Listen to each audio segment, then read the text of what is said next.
other.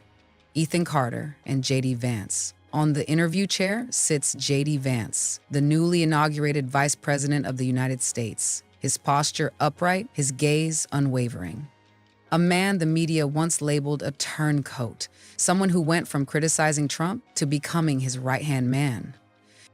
Across from him, Ethan Carter, the infamous talk show host, is preparing to strike. He is a master of twisting words, a man who can contort any truth into a sensational headline. For weeks, Ethan had scrutinized every statement, every past interview, every line in Vance's book, searching for weaknesses to turn this dialogue into a public trial. Ethan didn't just want an interview, he wanted humiliation. He wanted to make Vance a national disgrace before millions of viewers. But there was one thing Ethan hadn't accounted for. Some people don't come to defend themselves. They come to expose the truth.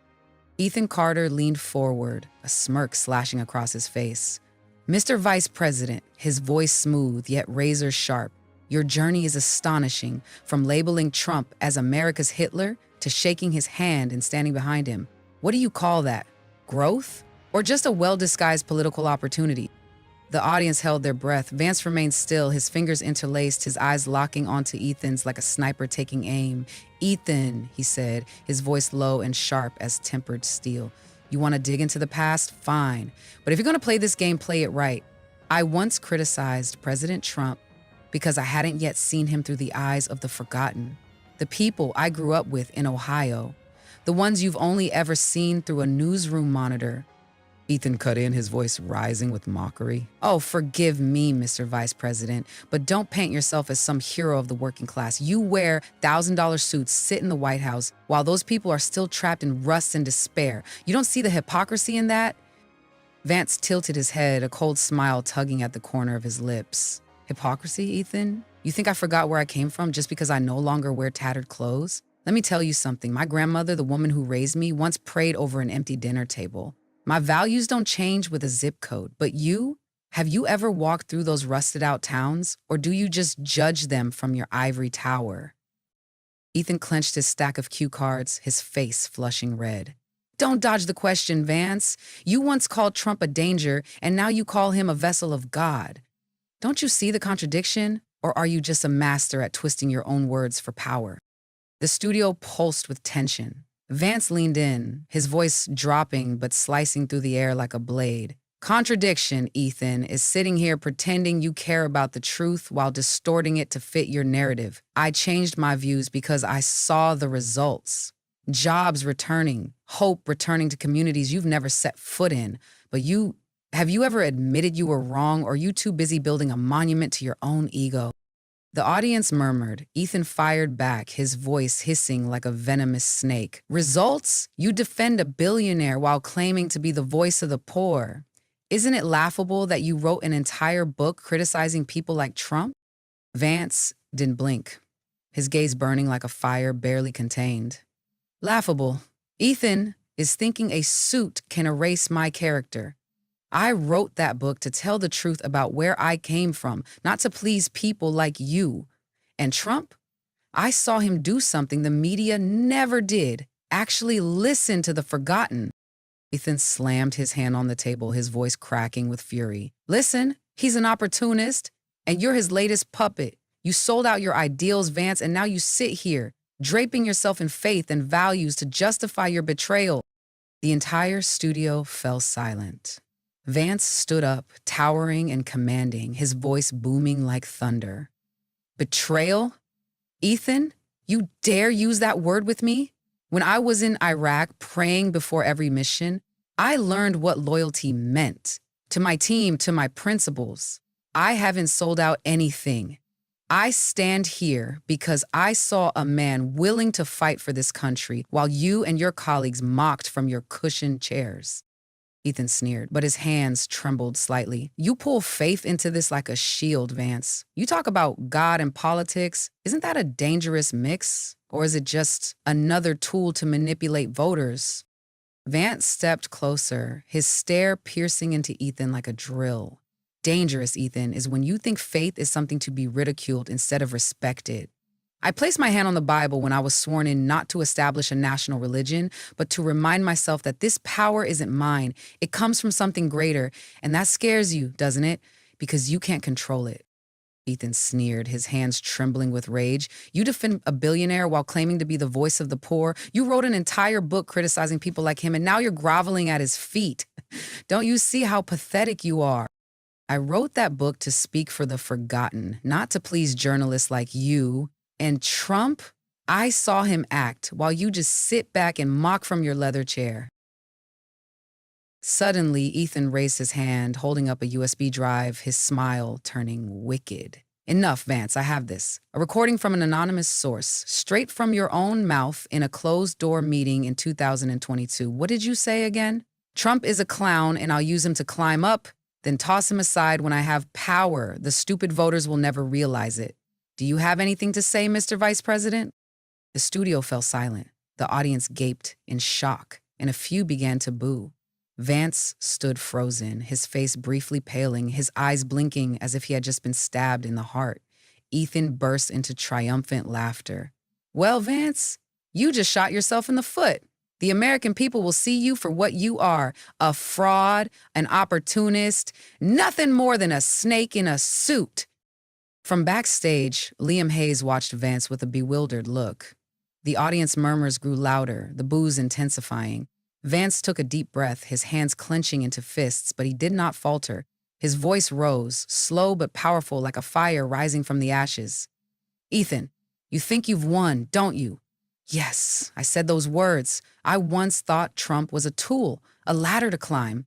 But do you know what changed me?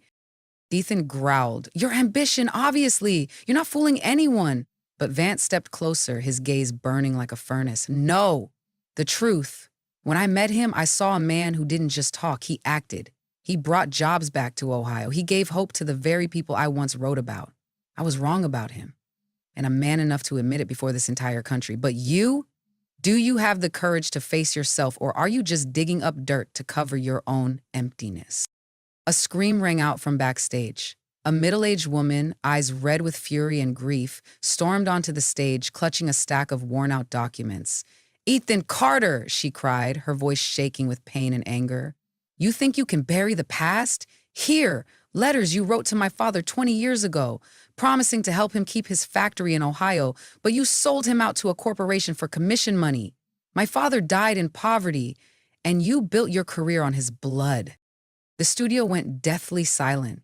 Ethan turned, his face drained of color, stammering, Who are you? I don't know what you're talking about. But the woman threw the stack of letters onto the floor, yellowed papers scattering like fallen leaves, and the audience erupted into boos. Vance remained still, his eyes cold as steel, his voice dropping to a commanding depth. Ethan, your past just slapped you in the face. You call me a traitor, yet you sold out people like her father to climb up to that seat? Ethan, pale and exposed, roared in desperation. You won't get away with this, Vance. You're still a liar, and I'll prove it. He turned to Liam Hayes backstage, shouting, Liam, play the tape I told you to prepare, the one where Vance admits his faith is just a political ploy.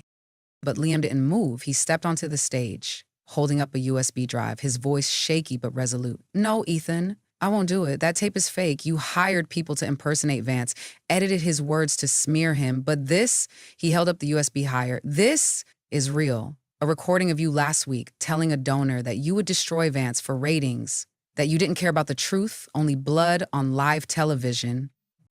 The audience erupted into furious shouts, a tidal wave of rage.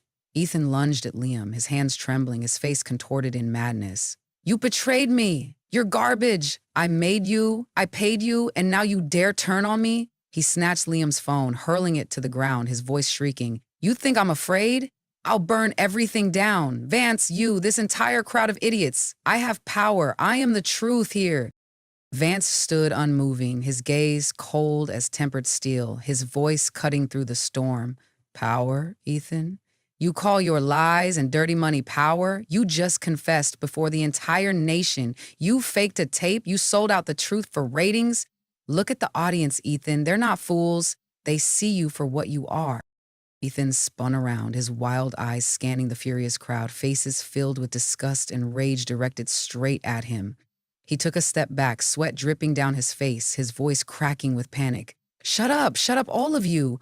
I'm not wrong. Vance is the liar. The first tape was real. He admitted it.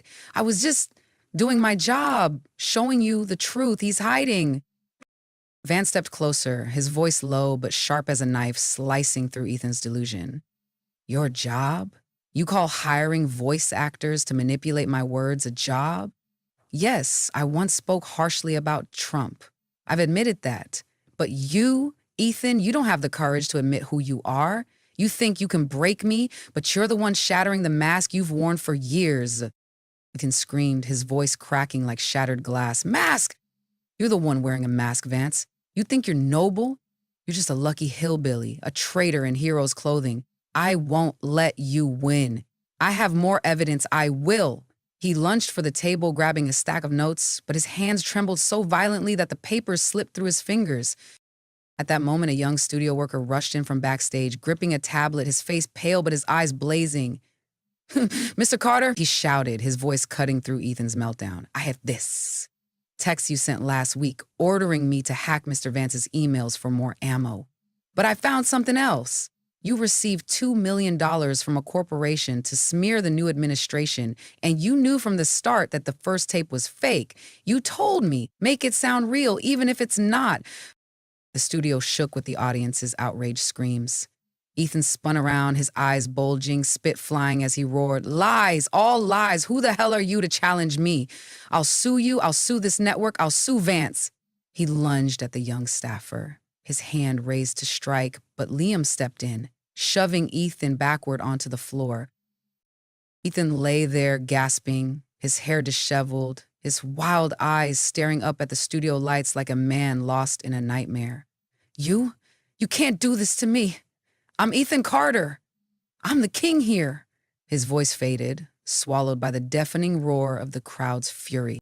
Vance stood tall, his gaze locked onto Ethan, his voice ringing out like a final verdict. No, Ethan, you are not a king. You are a man who sold out the truth, someone who believes that money and lies can buy dignity. You knew the first tape was fake, but you used it anyway, not in search of truth, but to satisfy your own sick ego. Look around. This audience, this country, they don't need someone like you telling them what to think. They need the truth, and I'm here to speak it, no matter how much you scream. Ethan looked up, his face twisted in the throes of his final madness. The truth? The truth is that you've already lost, Vance. The first tape was real. You admitted it. I still win. But his voice was drowned out by a sudden outcry from the front row. An elderly woman shot to her feet, pointing directly at Ethan. You're a liar. I heard that tape. Vance's voice doesn't sound like that. I grew up in Ohio. I know his real voice. You made this up just to take him down. The crowd erupted once more, thunderous applause mixing with furious boos. Ethan shrank back, clutching his head, his voice reduced to a whisper, like a man descending into madness. No, this can't be. I can't lose. I can't lose. He collapsed entirely, tears streaming down the once arrogant face that was now nothing but a ruin. The audience rose to their feet, applause crashing like a tidal wave, drowning out Ethan's pitiful whimpers. Liam and the young staffer stood frozen, a mixture of fury and relief in their eyes, while the woman from the audience looked at Ethan with silent contempt. Vance turned to face the crowd, his voice low but commanding. Tonight you have witnessed what happens when arrogance faces the truth. They thought they could destroy me because of my past, my faith, my loyalty. I have admitted my mistakes before you all, and I stand here not for power, but for the values that built this nation. Do not bow to men like him. Integrity is not about pleasing the mockers, but standing firm for what you believe. He stepped off the stage, leaving behind a shattered Ethan Carter, not just a man who had lost his show, but a man who had lost the very soul he had once traded. That night, the truth didn't just win, it flipped the entire game, leaving the nation stunned by an unimaginable comeback. This story reminds me of an unshakable truth in life. The truth can be distorted, hidden, even buried, but it never disappears. Ethan Carter embodied arrogance, the kind of man who believed power came from eloquent deception, media manipulation, and controlling others. But when faced with someone who had endured too much, who had tasted the bitterness of betrayal, who had learned the value of truth, his tricks became worthless. JD Vance was not perfect. He had made mistakes, had doubted, had wavered. But what set him apart was his ability to admit where he was wrong, to confront his past, and to learn from it. That is something men like Ethan could never do. Ethan Carter didn't lose because JD Vance won. He lost because he destroyed himself from within. And JD Vance didn't need to claim victory because the truth had already won for him. You can deceive the world, but you can never deceive yourself forever. What do you think about this story? Drop a comment and let me and everyone else know. If you enjoyed it, don't forget to leave a like and hit that follow button. See you in the next video.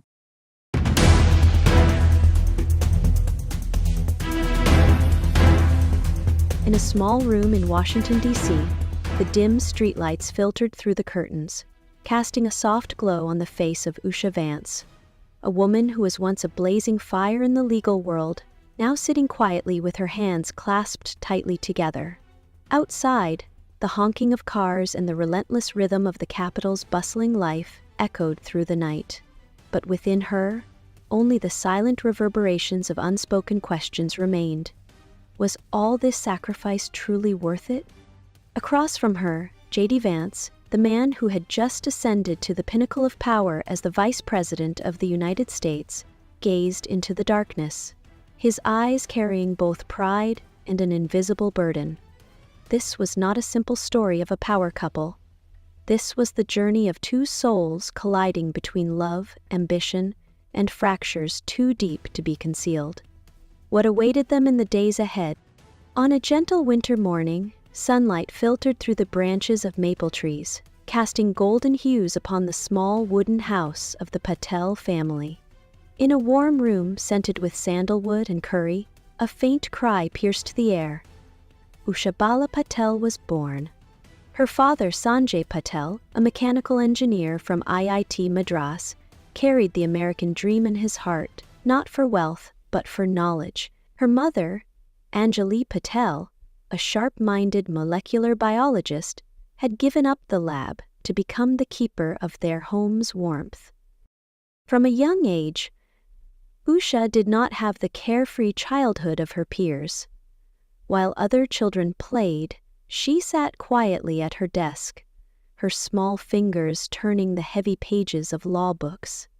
To her, the world was not a garden bursting with color, but a chessboard where every move had to be calculated.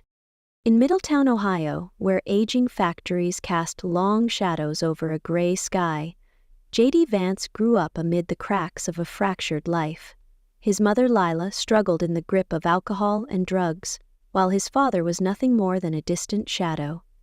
The only person who held JD together was his grandmother, Esther, a small, rough-edged yet fiercely strong woman. She raised him with the same toughness that defined her. JD grew up like an untamed wind, wild and scarred. In 2009, when he walked through the doors of Yale Law School, JD did not bring expensive suits or the confidence of the elite. He carried calloused hands and a heart that had never truly belonged anywhere. On an autumn evening in 2010, the Yale Law School library was bathed in the soft glow of chandelier light, illuminating the grand oak bookshelves. At one corner of a study table, Usha Vance sat upright, her long black hair neatly tied back, her slender fingers gliding over the pages of a law book with unwavering focus. Across the table, JD Vance, his hair unkempt and his shirt slightly rumpled, leaned back in his chair, his eyes filled with contemplation. His voice was deep, carrying an uncontainable fire. The law has never truly reached people like me. It's just a pile of paper to people like me. Usha paused her writing, lifting her gaze to the man sitting before her. Then what do you think could truly reach them? Her voice was calm, like a breeze skimming across a still lake. In the dim lighting, JD sat across from Usha, absent-mindedly tracing the rim of a coffee cup that had long since gone cold. For the first time he spoke about Esther, the grandmother with rough, weathered hands who had kept him from falling into the abyss. About the nights he hid in a corner, clutching an old radio to drown out his mother's screams. His voice grew hoarse, as if every word carried a weight of memories buried too long. I always thought I didn't belong here. Yale, the polished lawyers, the lectures detached from reality, it all felt like a world I never imagined I could step into. Usha remained silent. She looked at JD, not just with her eyes, but with her heart. You don't have to belong to anyone, JD. Her voice was soft, yet carried an undeniable certainty. You only need to belong to yourself. Those words seeped into JD's soul like a warm breeze in the dead of winter. And for Usha, that moment planted a seed within her, one she had never dared to acknowledge. The desire to live, not for expectations, but for her own heart. They started dating a few months later, but love between two people from opposite worlds was never easy. Usha lived by plans. JD lived by instinct. She meticulously wrote down her class schedules, work, and appointments in a notebook, each page filled with neatly organized bullet points. JD did not. He lived by impulses, by spontaneous trips back to Ohio to help friends, by unannounced meetings, and by forgotten dates. Usha sat at the kitchen table, the dim yellow light casting shadows over her face, reflecting a growing exhaustion that was overtaking what patience she had left. The door swung open.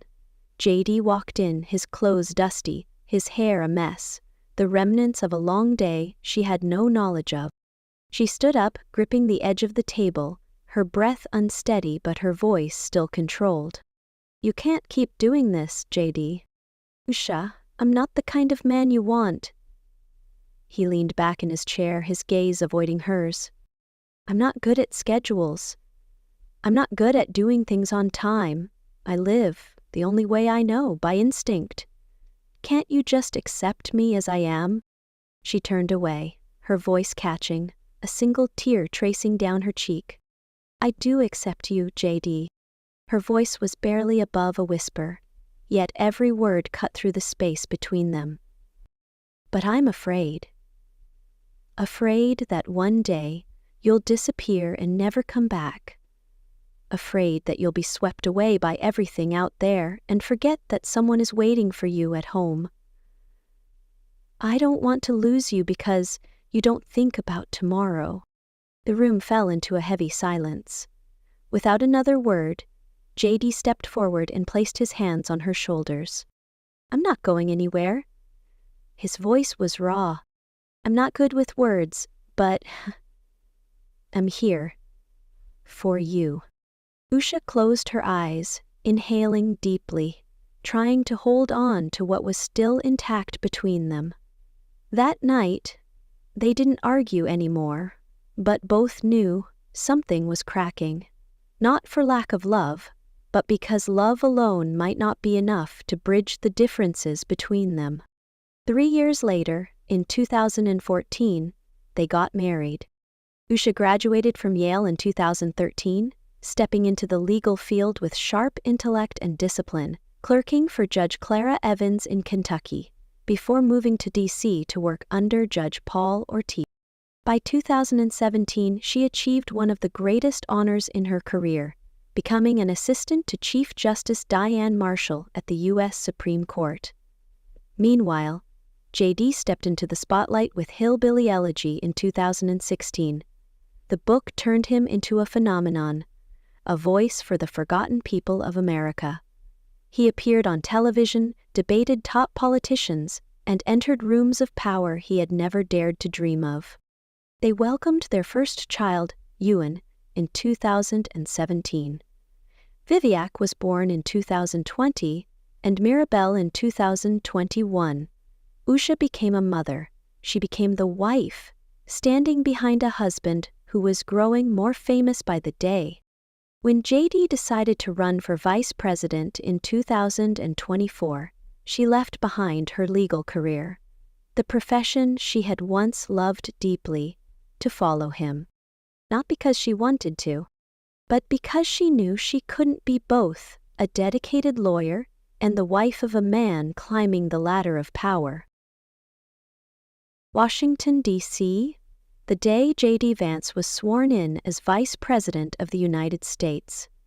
The air was cold and gray, the wind sweeping through historic streets, carrying the cheers of thousands. Usha stood beside him, wrapped in a deep blue coat, a smile on her lips that never quite reached her eyes.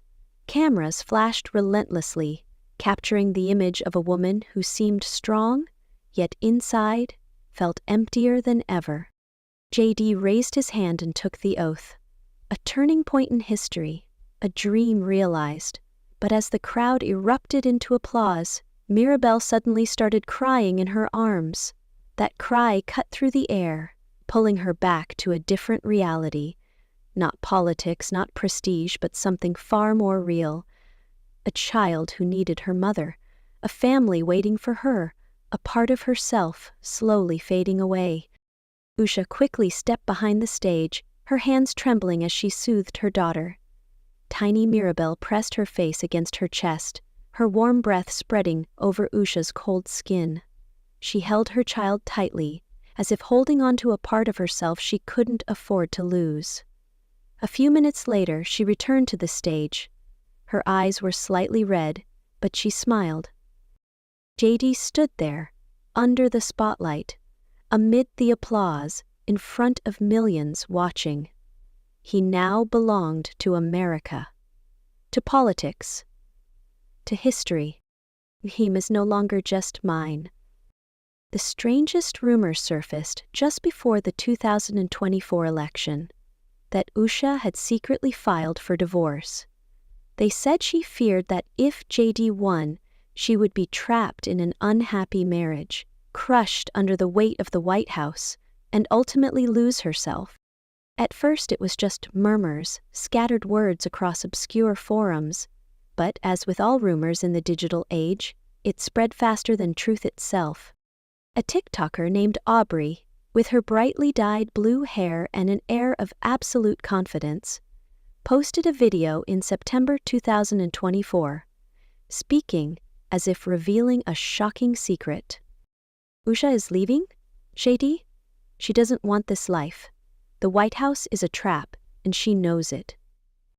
The video went viral almost instantly, millions of views, hundreds of thousands of shares, and a wildfire of heated comments. Is she unhappy with JD's conservative politics? Was she forced to stay?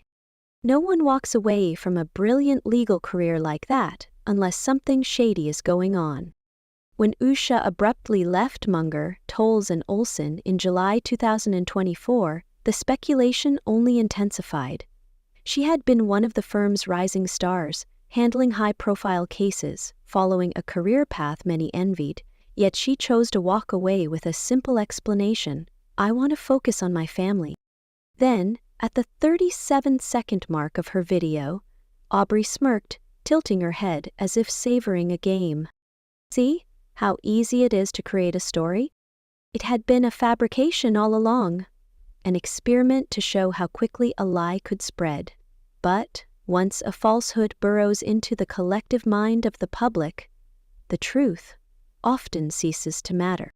Even after Aubrey was exposed, even after credible news outlets reported that Usha had never filed for divorce, the whispers never truly faded.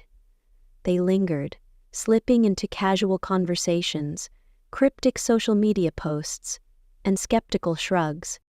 JD and Usha continued appearing together, hand in hand. In a live television interview, Usha sat across from the host, the studio lights reflecting in her deep brown eyes. The interviewer didn't beat around the bush. Usha, did you ever file for divorce? No, I never did. She paused before continuing. But I will say this. To stand beside a man like JD, I have given up many things. And I won't deny that there are days I question whether I made the right choice. But we are a family, and like any other family, we are trying. At that moment, the studio fell silent. Because after everything, the truth was never about the clickbait headlines or the spliced TikTok clips. The truth was in the quiet moments. The nights JD came home late but still listened to her. The sleepless hours Usha spent rocking their children.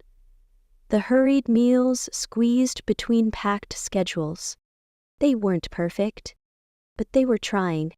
And sometimes that was enough to keep going. The truth under the spotlight. In a small meeting room at a local television station, the harsh studio lights shone directly on Usha Vance's face, exposing every trace of exhaustion that the thin layer of makeup could not conceal. The host leaned forward, his voice steady yet firm. How has your life changed since JD took office? Usha pressed her lips together, drawing in a deep breath. Her deep brown eyes blinked rapidly as if trying to hold something back, but she couldn't. Her voice cracked. Yes, he's always gone. Tears rolled down her cheeks. JD's work pulls him everywhere. Campaigns, meetings, speeches. There are days I only see him on TV, or when he walks through the door at midnight. I try to keep everything together, but it's hard. It's really hard. She paused, wiping her tears with the sleeve of her gray sweater, but her small shoulders still trembled. The room fell silent, the quiet hum of the cameras recording every sound, every breath.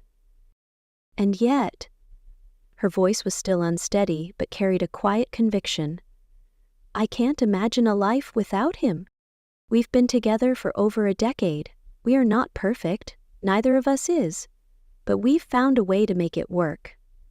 This is the life we chose, and I have no regrets. She looked up, a faint smile crossing her lips. There were still tears in her eyes, but no longer despair. To be honest, sometimes I go crazy when he gets so lost in his work that he forgets the time. But I love him. I've always loved him, and I think I always will. The host hesitated before asking, do you ever feel it's unfair that one of you sacrifices more than the other? Usha was silent. Her gaze dropped to the table, her fingers lightly tracing the wood grain as if searching for the exact answer. When she spoke, her voice was slow and contemplative. I don't know if it's fair or not. She paused, choosing her words carefully, as if weighing her own thoughts. I used to think balance meant we should carry equal burdens. But life doesn't always work that way. Someone has to stay home with the kids. Someone has to keep everything from falling apart. And I chose that role. The room remained still, but something shifted in the air, not because of grand statements, but because of the undeniable honesty in her voice. She was not a woman trapped. She was a woman who had made a choice. February 25, 2025. Nightfall. In their warm Georgetown apartment, the scent of black tea faded into the air, blending with the heavy silence that filled the small kitchen. Usha sat at the oak table, her fingers absent-mindedly tracing the rim of her cup, her eyes fixed on the door. JD walked in, shrugging off his long coat and tossing it onto a chair. 3 days away. 3 days of city after city, meetings, handshakes, applause that he no longer felt. He sat down, too exhausted to notice the way Usha looked at him, not with anger, but with emptiness. Her voice, calm but weighted, broke the silence. Do you even know how I feel? But she didn't wait for an answer. She leaned back, her hands clasped tightly together, as if holding on to something before it slipped away.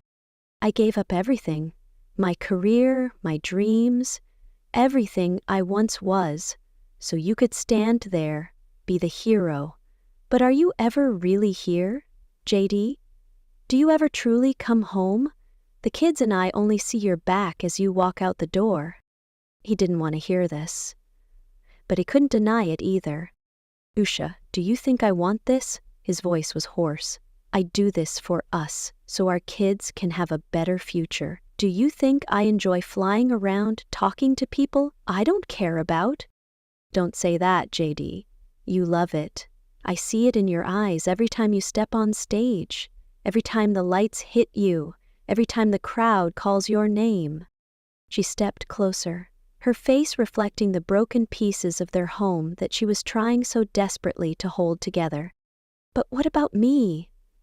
Her voice trembled, but she didn't stop. What am I in all of this? Just the one who stays behind, waiting for you? JD slammed his fist onto the table, the sharp sound echoing in the cold, quiet room. He hadn't meant to, but the frustration inside him had boiled over. Do you think I'm not tired?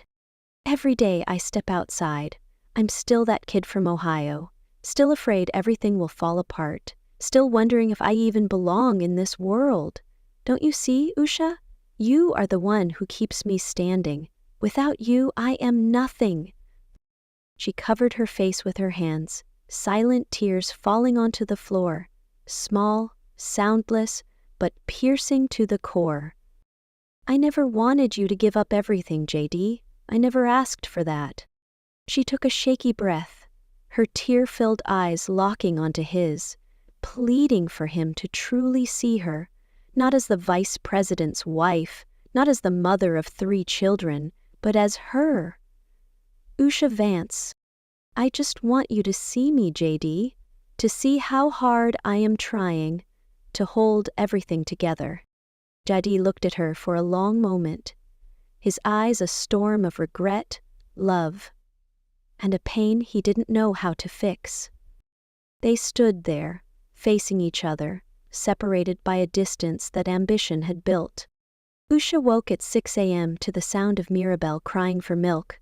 The room was still dark, the streetlights casting faint streaks of light across the walls. She quietly sat up, pulling the blanket over JD, who was still deep in sleep after returning from his trip, at 2 a.m. By 7 a.m., JD emerged from the bedroom, his hair tousled, his eyes red from exhaustion. He reached for the coffee pot, his voice hoarse with fatigue. I'm sorry about last night, he murmured. The flight got delayed, and then they pulled me into another meeting. Usha nodded, not looking at him, continuing to wipe the table, her hands moving in an unconscious rhythm. It's fine. Her voice was even, almost detached. I'm used to it. But inside, something stung. Not anger, just exhaustion. He sat beside her, his voice low, as if afraid to break the fragile space between them. Are you okay? Do you really want to know, JD? Her voice wavered, as though she had held on to that question for too long. JD didn't answer right away. He ran his hands over his face, his fingers weary, as if searching for a version of himself he had lost. She took a deep breath and spoke, slowly, each word cutting through the air between them.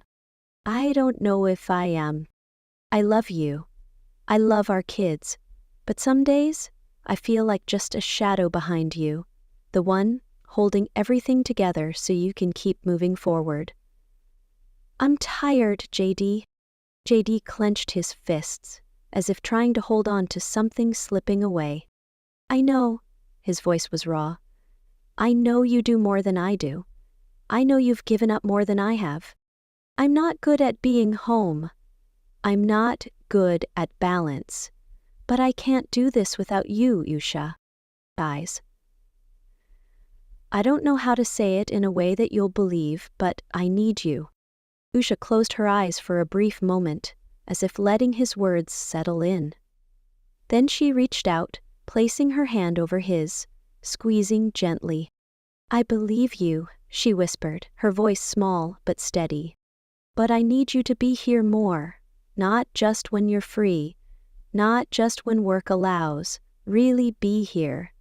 We have to figure this out together, JD. I'll try, I promise. No grand gestures, no elaborate vows, just a simple promise. But this time, it carried weight. Outside the window, Georgetown was waking up, the world continuing as it always did. But inside this small apartment, in this fragile moment, they were still trying for each other. From that day, JD began to change. Not in dramatic ways, not in a sweeping transformation, but in small moments, small enough for Usha to notice. On late nights, after the kids were asleep, he stayed in the kitchen, washing dishes beside her, sharing bits and pieces of their day. There were still days when Usha felt exhausted, still nights when she wondered if she had sacrificed too much. But then, she would stand in the bedroom doorway, watching JD sit on the floor, leaning against the bed, his deep voice reading bedtime stories to Mirabelle.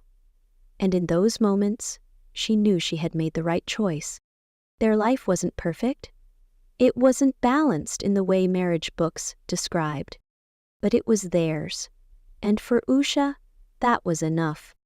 In the end, marriage is not a fairy tale. It is not just romantic moments, sweet hand-holding, or lifelong promises spoken under candlelight. Marriage is long nights of waiting, rushed meals, endless arguments, and sometimes feeling lonely, even when sitting next to the person you love. And that is the essence of every marriage. What do you think? Share your thoughts, because maybe, somewhere in JD and Usha's story, we find echoes of our own. They told JD Vance to leave, thinking he would be angry, but his response left the entire diner in a state of stunned silence. The incident occurred when JD Vance drove into the parking lot of Maggie's Haven, a peaceful little corner nestled by a tree-lined road on the outskirts of Fairhope, Alabama. This diner, like an old gym weathered through many seasons of sun and rain, featured a faded white wooden sign gently swaying in the soft afternoon breeze. Each time the door opened, a sweet aroma of toasted bread with melted cheese blended with the scent of freshly roasted coffee, as if offering a gentle invitation. A roadside flower seller that morning had enthusiastically recommended this place, praising the irresistibly crispy fried chicken and homemade mashed potatoes to such an extent that JD could not resist stopping by. He was utterly exhausted. After a long day filled with tense meetings, obligatory handshakes, and a series of dry speeches, all he longed for was a quiet meal before driving home under the gradually descending sunset. The chime of a wind bell hanging on the door softly rang as he stepped inside, its clear sound like a welcoming note. The small diner was warm and inviting, with an indescribable charm that was at least fleetingly apparent at first glance. It was the kind of place where familiar patrons usually sat at the gleaming wooden tables each evening, where the wall near the cash register was adorned with old photographs preserving decades of smiling faces. The air carried a hint of the rich aroma of fried food and strong coffee, while gentle murmurs of conversation flowed like a small stream through the room. JD's eyes met those of the server standing behind the counter. Her name was Clara, as indicated on the small sign pinned to her modest uniform. She had been smiling brightly when, all of a sudden, she froze upon recognizing him. It was only a fleeting moment, but JD perceptively noted a hint of hesitation in her eyes, as though she had been about to do something but then wavered. The smile on her lips faded into a more reserved expression. He casually glanced around. A customer, pausing from savoring his sandwich, leaned over to whisper something to his table companion, his voice as soft as a passing breeze. A woman in a gentle knit sweater, perhaps Mrs. Ellen, set her coffee cup down on the table with a light clink that was enough to draw attention. Mrs. Ellen's eyes narrowed slightly before shifting toward the window bathed in the glow of the late afternoon. JD was not one to be easily deceived. He was accustomed to entering rooms where a warm welcome was not always guaranteed. But here, in such a modest diner, why would that be? Clara slowly approached, her hand casually adjusting the disheveled lock of hair by her ear with a gentle motion. "Good evening, sir," she said, her voice even yet tinged with caution. "Would you like to dine in or take out?" JD offered a tired but sincere smile. "I'd like to sit, if you don't mind." She remained silent for a moment longer than necessary for such a simple question, "Actually," she said, turning her head slightly toward the kitchen before returning to face him, "I need to check on something. Please wait just a moment." "Just a minute," he replied. She gracefully stepped through the double doors leading to the kitchen, leaving JD standing in the narrow corridor, while a few more discreet glances were cast his way. A man sitting at the counter, Mr. Henry, with his weathered appearance, slowly shifted in his chair, his movements deliberate as if lost in thought. Someone murmured something, their voice so low it blended with the air. Something felt off, he sensed. Time itself seemed to slow. From behind the kitchen, vague voices emerged, sometimes near, sometimes distant, too indistinct to decipher. JD exhaled softly, his shoulders relaxing slightly to dispel the tension. He had no intention of causing a disturbance, nor did he wish to jump to conclusions. Perhaps it was an internal policy. Perhaps they were simply busy. Perhaps Clara returned. This time she no longer exhibited any hesitation. Her face now radiated a clear decisiveness. "I'm very sorry, sir," she said, her voice firm yet still polite, "but tonight we are unable to serve you." Yet the way she uttered those words, and the manner in which the entire space seemed to freeze around each syllable, indicated that this was not merely an operational matter. It carried a deeper, more personal significance. For a brief moment, JD Vance said nothing. The refusal hung between them, heavy as an invisible stone, requiring no further explanation. The diner fell silent, not exactly a dead silence, but enough so that the gentle crackling of a fire from the kitchen behind resounded clearly. A spoon lightly tapped a plate somewhere, yet the usual lively chatter had dissolved into nothingness. Everyone watched him, waiting for his reaction. JD studied Clara more intently. She did not appear hostile, merely resolute, as though she had already made this decision, or someone had predetermined it for her. He glanced at her briefly, then toward the kitchen window where two chefs stood silently, their figures blurred under the soft glow of the lights, their faces revealing no emotion. In a calm, measured tone, he asked, "Did I do something to bring this on?" This time Clara did not falter. "It's just that we don't want you here tonight," she replied, her voice still polite but leaving no room for negotiation. "It's not a policy, nor is it because we're about to close. That's all." He had encountered his share of prickly situations, from heated debates to trap-laden interviews, but to be flatly refused at such an unassuming diner was strangely disconcerting, evoking an indescribable feeling. A soft cough interrupted his thoughts. JD turned his head, meeting the gaze of an elderly man seated near the counter, Mr. Walter, wearing a worn, faded coat with rugged hands etched by time. The old man shook his head slightly, as if pondering something internally, and then silently resumed spearing his food. A few steps away, Mrs. Ellen subtly shifted in her chair, her expression calm yet inscrutable. Across from her, a young man, perhaps Liam, around 30, leaned back, his arms crossed, his eyes glinting as if he were waiting to see how this drama would unfold. JD silently took note of everything, the sidelong glances that avoided meeting his eyes, the lingering looks filled with unspoken meaning, and even the piercing, cold flashes as though they were secretly in the predicament. JD Vance felt the weight of the moment, like an evening breeze in Fairhope, Alabama, carrying a hint of moisture and a silence laden with foreboding. He had many paths to choose from. He could quietly step outside, shake his head, and let the matter drift into oblivion. He could ask for a clear explanation, gently inquiring if they had considered that this issue might make headlines tomorrow. Or he could confront the matter head-on, questioning whether they would stand by their decision upon realizing they were refusing a U.S. senator. But JD chose none of those paths. "All right," he said, his voice deep and steady, accompanied by a slow nod as if in contemplation. "Might I have a word with the manager?"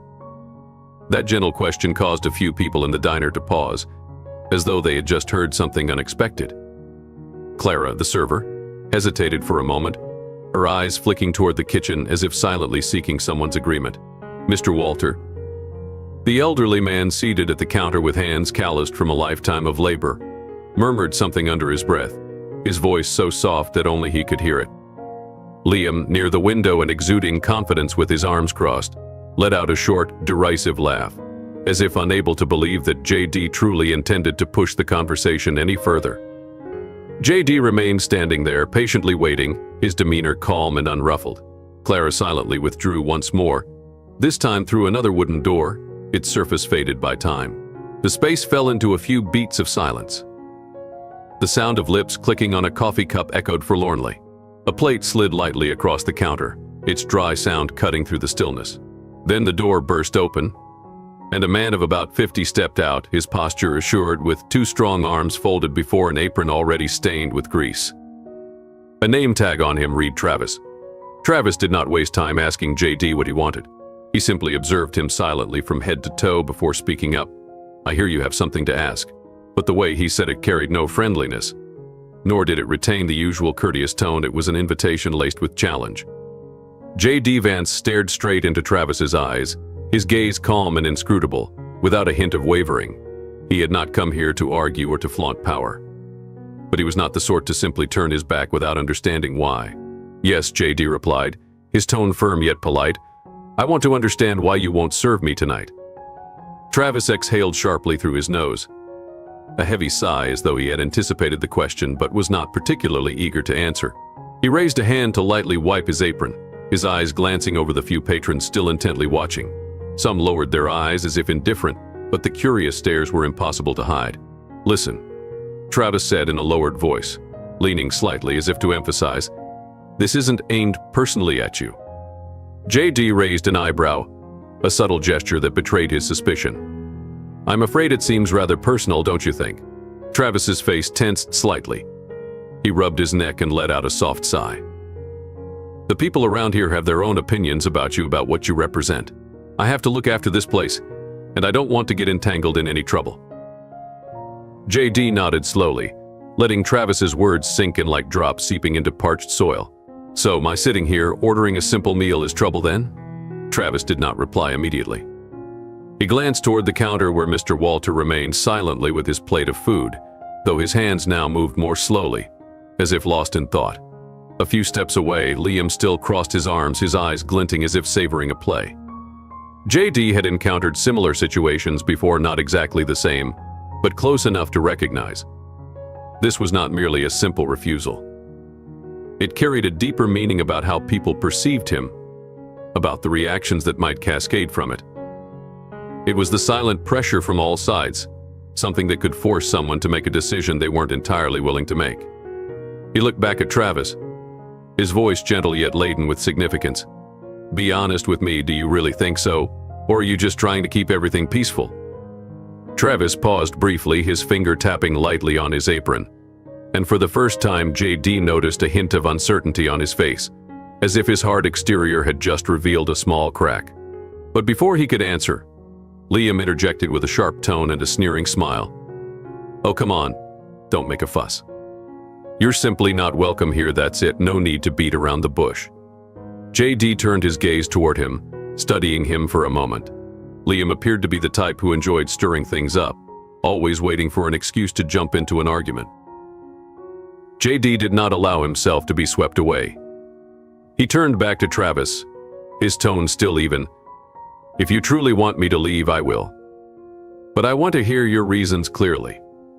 His words hung in the air like an invitation for Travis to pause, to reconsider, or at least to face the decision squarely. Travis looked toward the kitchen, his eyes showing a trace of tension, then returned his gaze to JD. "I just don't want things to get any more complicated," he said, his voice lowering as if in reluctant admission. JD nodded slightly. "I feel the same." A long silence ensued. JD could have left then, quietly stepping out without a backward glance. He could have pulled out his phone, turning Maggie's Haven into the center of attention online in just a few minutes. But instead, he did something no one expected. He pulled out a chair, sat down gently, and said, "Then let's talk." The atmosphere in the diner grew taut. JD did nothing loud, no table slamming or shouting. He simply sat there, his hands resting on the table, exuding a calm air as if time itself were of no concern. Maggie's Haven had never witnessed anything like this. Confrontations typically ended quickly, either someone left or both parties fell silent. But this time was different. Travis looked at him for a long while, then exhaled as if releasing a burden. "Talk?" he repeated, his voice tinged with surprise, as if suddenly disoriented by his own presence here. JD shrugged lightly. "You don't want me here, I understand. But I need to know why." So, explain it to me. Liam let out a short, mocking laugh from the corner of the diner. Good grief, this guy really has some guts. JD paid him no mind. Travis pulled a chair to face JD. But he did not sit down. Instead, he leaned against the back of the chair, his hands resting lightly on it, his apron still bearing a trace of flour from the morning. I have to run this place, Travis said in a deep, steady voice. I don't like causing trouble. I don't want our diner making the papers. But I have to think of the people here. JD nodded. I understand. So tell me, what do the people here think of me? Travis glanced around as if waiting for someone else to speak on his behalf. Clara stood behind the counter, twirling a tray with a restless air. Mr. Walter kept his head bowed, but the spoon in his hand had long since ceased moving. Then Travis turned back to JD. The people around here aren't very fond of politicians. They don't trust them much. And some of the things you've said, some of the positions you support, it doesn't sit well with them. JD leaned back slightly, tilting his head. I understand. And that, I suppose, is rather fair. But you don't really know me, do you? JD Vance asked, his voice deep and gentle, like a breeze drifting through the shady oaks in Fair Oak, Alabama. Travis paused, his eyes betraying a hint of hesitation. No, not exactly in the sense of knowing you directly, he replied, his tone low as if weighing every word. Then give me a straight answer, JD continued, his eyes bright and resolute. If I were just an ordinary man walking in here, not the face that's appeared on TV, would we be sitting and talking like this? A silence fell over Maggie's haven, so profound that even the sound of wind whistling through the door cracks became distinct. JD let the quiet linger, watching Travis's face no dramatic change, but as if a small crack had silently appeared. Then, from a corner of the diner, Liam broke the air with a mocking laugh. This isn't about TV, my friend, he said, his tone sharp as to cut in. Everyone knows exactly who you are. JD turned, his calm gaze meeting Liam's. Then who am I in your eyes? He asked, his voice still even yet carrying a touch of